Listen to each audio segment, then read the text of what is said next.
Bir marta payg'ambarimiz shunday deganlar: Allohning shunday bir ismi bor. Kim bu ismni duosida ishlatsa, duosi ijobat bo'lmay qolmaydi.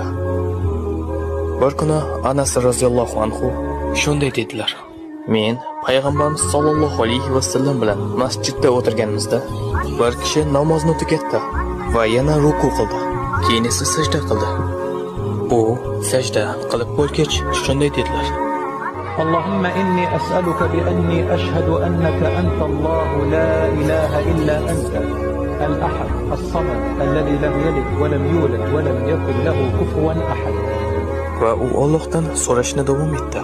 Payg'ambarimiz o'girildi va u kishiga shunday dedilar: Sen Allohdan uning eng buyuk ismi bilan so'rading.